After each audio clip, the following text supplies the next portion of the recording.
Thưa các bạn, câu chuyện của tôi tiếp tục về cái xe Prius mà bị hỏng pin điện áp cao.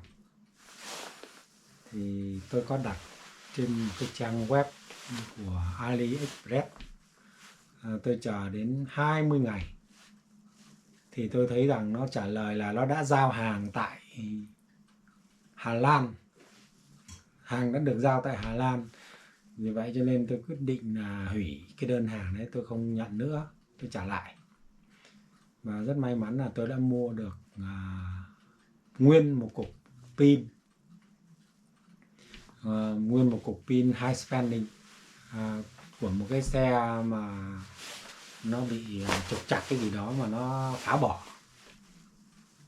Thì khi mà mua cái này nó khá là xa, nó đi cách đây rất là xa, khoảng độ từng 300 cây số. Thì tôi cũng nhờ con tôi giúp tôi nó mang về. Thì ngày hôm nay đã mang về đây. Đây là cái cục pin cũ. Đây là cục pin cũ của xe bỏ ra rồi. Thì buổi chiều hôm nay buổi sáng hôm nay tôi đã thay cái pin cũ đấy vào xe. Trước khi thay thì tôi tháo cái cục pin đấy ra. Tôi đo cẩn thận từng cái cell một. Và tôi cũng có đo cả lội trở của từng cell. Thì rất là tốt, rất là may mắn là tất cả các cell ở trong cái viên pin đấy lội trở của nó xấp xỉ như nhau. Điện áp thì có lẽ là nó để khá là lâu không sử dụng ấy, cho nên điện áp nó hơi thấp một chút. Nó vẫn cứ quanh quẩn ở ngưỡng 7,2V. Cho nên là tôi thì nếu mà trong thời tiết ấm áp, có thể mà được có thời gian hơn á, thì tôi dự định là tôi sẽ tháo ra lại một lần nữa cái quạt pin đấy. Tôi sẽ balance nó, tức là tôi sẽ ghép tất cả các cực âm vào cực âm, cực dương vào cực dương. Và tôi sẽ để trong vòng khoảng độ 48 tiếng trở lên. Khi đó thì tất cả các điện áp trong cái cell pin đấy nó sẽ cân bằng. Nó sẽ cân bằng với nhau. Điện áp nó sẽ bằng nhau tất cả. Thì vậy thì cái BMS của nó khi nạp điện ấy, nó sẽ nhận thấy là tất cả các pin nó đều ngang bằng nhau. Nó không có cái pin nào nó bị báo nạp đầy sớm, để nó ngắt sớm, nó báo sai dung lượng của cái quả pin đấy, để cho cái quả pin nó hoạt động được tốt nhất. Vậy thì bây giờ thì xe thì đã hoàn thành rồi. Tôi đã chạy thử 30 cây số, và trên những cung đường mọi ngày tôi vẫn đi và vẫn phải dừng lại để thử xem, kiểm tra xem là khi nó bị lỗi ấy, buộc phải dừng lại giữa đường ấy để khởi động lại ấy. Thì hôm nay tôi chạy thì thấy êm xuôi và mọi thứ đều hoạt động tốt, không có vấn đề gì nữa. Cho nên là cái việc cục pin nó hư một cell là chính xác của cái cục pin cũ này. Bây giờ hiện cái cục pin cũ này thì tôi cũng để dành ở đây, để khi mà có bạn nào mà có cái xe cùng đời này nó có hư một vài cell thì mình có thể nhượng lại cho nhau để giải quyết sự cố.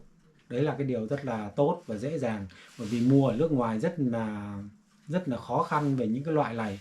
Khi mà nó chuyển về Thụy Điển ấy thì Postlu không đồng ý vận chuyển battery qua cái đường vận chuyển đấy. Mà khi mà tôi mua quả pin cũ thứ hai này ấy, thì cái người bán hàng ấy cũng nói rằng là không được chuyển. Quả pin này phải lấy tại nơi bán, không được chuyển. Cho nên là cũng may mắn tôi đã đo đạc, kiểm tra tất cả mọi cái và lắp vào xe và chạy thử. Thì quả pin tốt, nhưng mà tuy nhiên nó cũng không được ổn, tất cả các cái cell của nó không được bằng nhau về điện áp lắm. Nhưng mà đấy cũng là chuyện bình thường của những quả pin cũ, mà khi mà lâu lắm không được xe bít, không được giống như là cân bằng lại thôi. Thì tôi dự định là đến một lúc nào trong mùa hè tới có thời gian thì tôi sẽ mang ra tôi cân bằng nó. Thì sau đây là những cái thước phim mà tôi kiểm tra này kia, thì sau đó tôi lắp gọn vào vì tôi muốn chia sẻ với tất cả các bạn yêu thích cái tìm hiểu này, biết rằng là tôi đã làm như thế nào. Xin cảm ơn các bạn. Mời các bạn xem phim.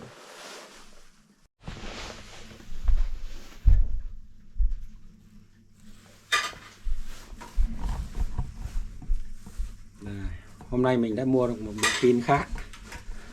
Thay vì mua được sen thì Mình mua nguyên một bộ pin khác. Bây giờ mình sẽ bảo dưỡng cái bộ pin này trước khi mình sẽ thay vào xe.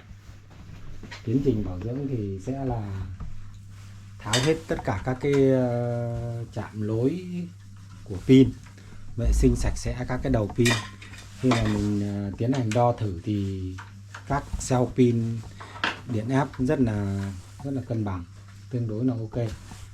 Thì hy vọng là mình chỉ cần bảo dưỡng thôi, chứ bây giờ mình cũng không có thời gian để cân bằng từng cell một, cứ bảo dưỡng rồi tính sau. Trước hết là cứ bảo dưỡng xong rồi lắp thử lên xe xem nó ok không, rồi mình sẽ tính sau cái việc cân bằng từng cell một sau này.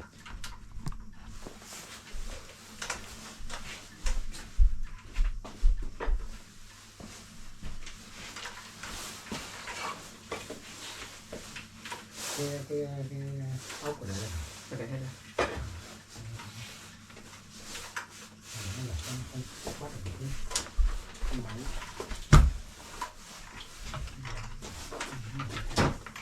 Tôi nhớ là nó có cái đầu lỗ này, cái đầu giảm nó đi đâu.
Chính là cái này ấy, có thời gian đấy, mình phải tháo từng cell một ra xong mình cân bằng.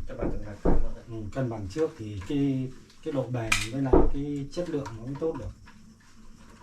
Khi mà các cái cell nó điện áp nó bằng nhau ấy, thì nó là và xả nó được điện áp nó được hiệu suất cao nhất. Nếu mà nó không cân bằng nó có thể xả không đủ, nó giảm hiệu suất pin. Hè thời tiết tốt hơn thì làm sao?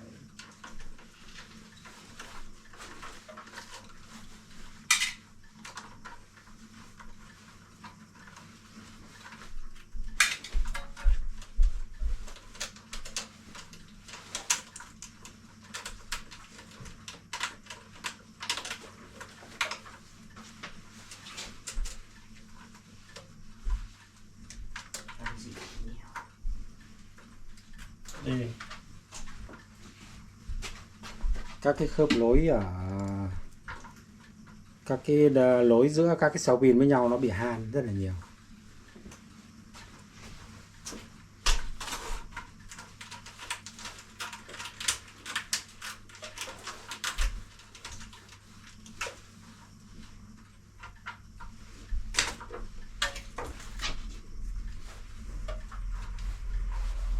Rất may là các cái chân sáu pin này nó rất là bóng sáng ấy, nó không bị han thế này.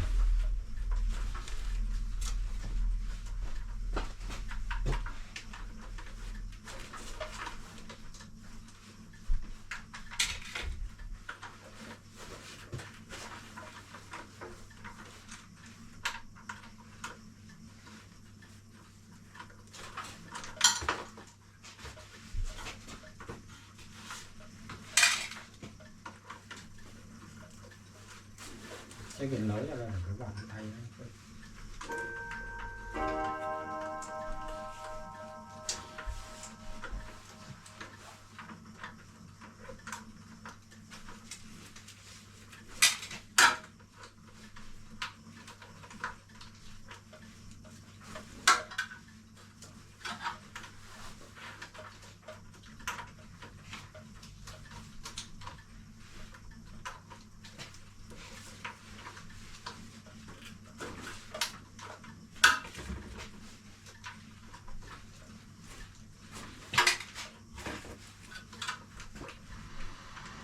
Nhưng thay nó không khó làm.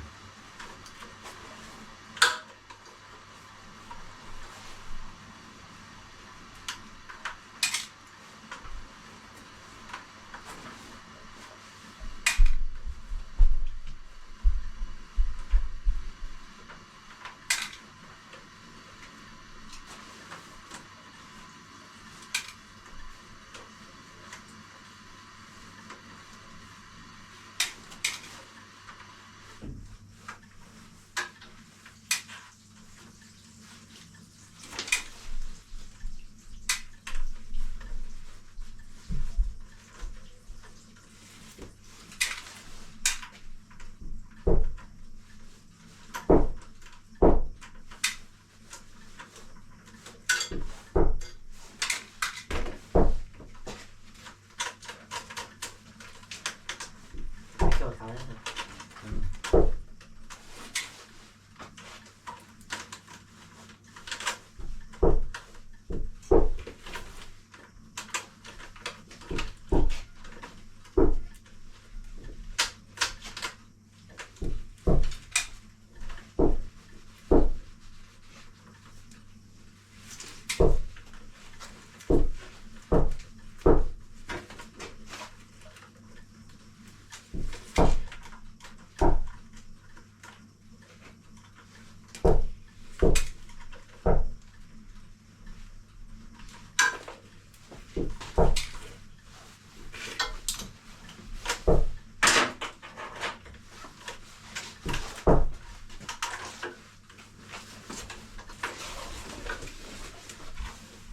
Cho phải cậy ra này.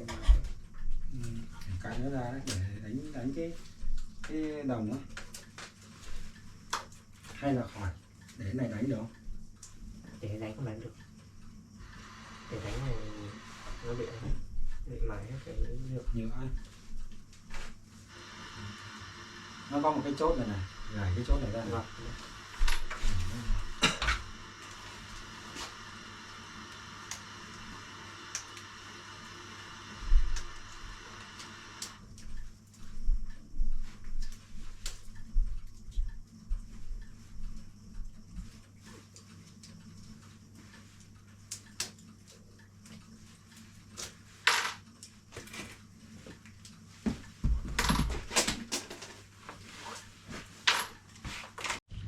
Sau khi mà mình tháo hết tất cả các cái đầu nối giữa các cái cell pin với nhau, bây giờ mình sẽ tiến hành đo lộ trở của pin để mình xem các cái cell pin này lộ trở nó có giống nhau không. Cái đấy rất là quan trọng, nó sẽ quyết định là lộ trở, nó sẽ quyết định về chất lượng còn lại của viên pin.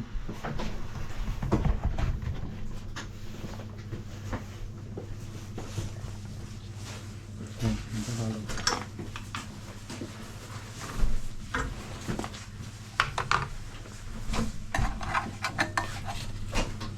Lấy mũ của con ơi. Dạ. Mũ này. Mũ gì ạ? Mũ đây, bố có mũ này, lấy mũ đâu. Không cần đâu.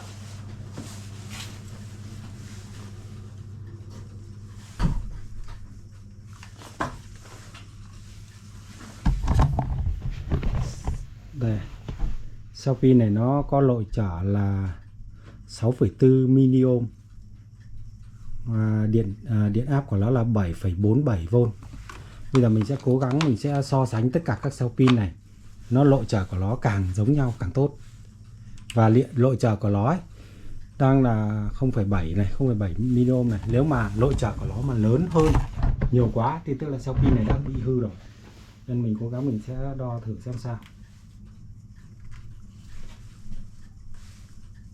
Cell này có 6,1 mA, rất là tốt.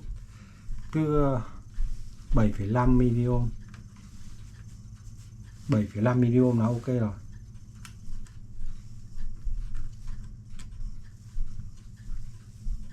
6,6 mA. 7,4 mA. 6,4 mA. Vậy thì các cell pin này ở tình trạng tương đối tốt, mặc dù là nó đã lâu rồi. 7,1 mA tiếp theo, nó đã lâu không được sạc xả rồi ấy. Mình nghĩ là nó có hàng nhiều tháng mà không được sạc xả. 6,3 mA. Các bạn nhìn thấy 6,3, 6,7 mA.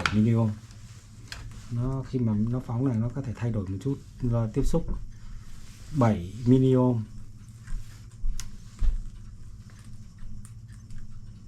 6,5 mA. Điện áp thì hầu như là rơi vào 7,5 này, 7,5V, 7,2 đến 7,5V.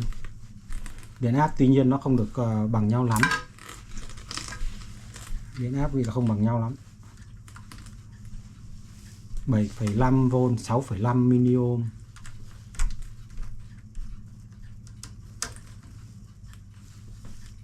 7 mA, 7,5V.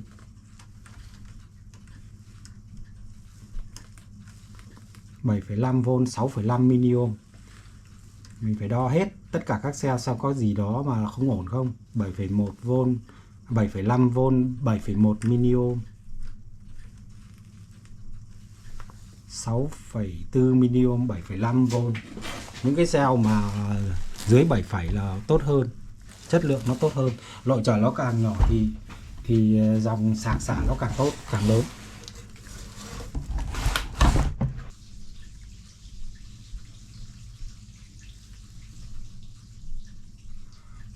sáu phẩy sáu mA, 7,5V. Nó tiếp xúc không được tốt lắm. 7,4V, 5,9 mA. Ok, rất là tốt. 7,2 mA, 7,4V. 7,5V, 5,9 mA. 7,0 mA, 7,5V. 7,4, 7,46V, 6,5 mA.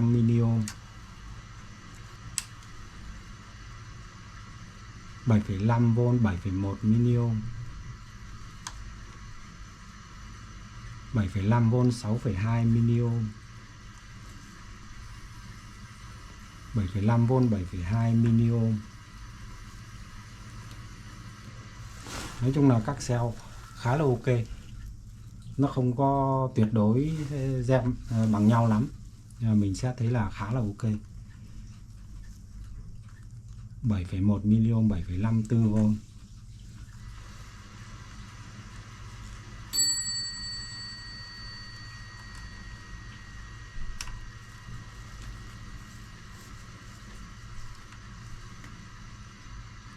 Bảy phẩy 5V, 6,5 mA. 7,5V, 6,7 mA. 7,4V, 6,4 mA. 7,4V, 7,1 mA. Nhìn chung là các cái cell này đều là rất là ok. Tuy nhiên là nó không được là bằng nhau lắm. Nó hơi có một chút gì đó nó hơi lệch. Giải pháp tốt nhất đấy. Giải pháp tốt nhất là mình sẽ kết nối tất cả các cực âm với nhau. Giải pháp tốt nhất trong khi mà mình làm cái này ấy, nếu mà mình có thời gian ấy, thì mình sẽ kết nối tất cả các cực âm với nhau, các cực dương với nhau, thì các cell pin được đấu song song với nhau. Sau đó là mình sẽ để tình trạng đấu song song đấy trong vòng ít nhất là 2 ngày. 2 ngày khoảng 48 tiếng đồng hồ thì tất cả các cell pin nó sẽ tự động sạc xả cho nhau để nó san bằng điện áp giữa các cell pin. Như vậy ấy, thì cell pin nó sẽ trở về tình trạng tốt nhất. Nhưng mà hiện giờ thì mình đang muốn thử vào xe trước đã. Bởi vì là mình muốn thử lắp lên xe xem là mình kiểm tra tình trạng, mình chỉ vệ sinh sạch sẽ và mình lắp lên thôi. Hy vọng là đến mùa hè đến mùa hè ấy, thời tiết nó ấm áp một chút đấy, mình sẽ tháo ra, mình sẽ cân bằng cell pin. Thì cách cân bằng thì nó chỉ vậy thôi, cách cân bằng nó chỉ lối cực âm với cực âm, cực dương với cực dương của 28 cell pin này, và sau đó mà mình sẽ để nó tự cân bằng nhau. Mình cần có thời gian để nó tự cân bằng nhau trong vòng ít nhất là 48 tiếng hoặc là nhiều hơn càng tốt. Sau đó là các cái cell pin này khi mà nó đã ở giải pháp là điện áp tất cả các cell nó bằng nhau rồi ấy, thì khi quá trình sạc xả nó sẽ là ok nhất, hiệu suất nó sẽ là cao nhất. Vậy thì cái này mình sẽ để sau. Bây giờ mình sẽ vệ sinh sạch sẽ, mình sẽ lắp trở lại. Mình đã lắp xong viên pin vào nhá. Đây, mình đã lắp xong viên pin này vào xe rồi. Mình vừa chạy thử thì mọi việc đã hoàn toàn ổn định rồi. Rất dễ. Khi mà lắp viên pin này vào ấy là nó tự báo mất lỗi luôn. Đó, nó không còn lỗi nữa, nó không báo lỗi gì nữa. Mọi thứ đều hoạt động ổn định. Lúc đầu thì cái viên pin này nó rất là ít điện, nhưng mà chạy khoảng độ 20-30 cây số để thử rồi thì nó ok rồi. Nhưng mà thực chất thì cái viên pin này, viên cũ ấy, nó chưa được bảo dưỡng ấy. Thì mình dự định là mình đến mấy bữa trời ấm áp lên thì mình sẽ có thời gian đấy, mình sẽ tháo cái viên pin này ra. Mình tháo nó ra xong rồi mình sẽ cân bằng lại tất cả các cell pin, thì nó sẽ trở nên ổn định hơn và tốt hơn. Nhưng thôi bây giờ thì đã khắc phục xong, bây giờ mình sẽ lắp trở lại.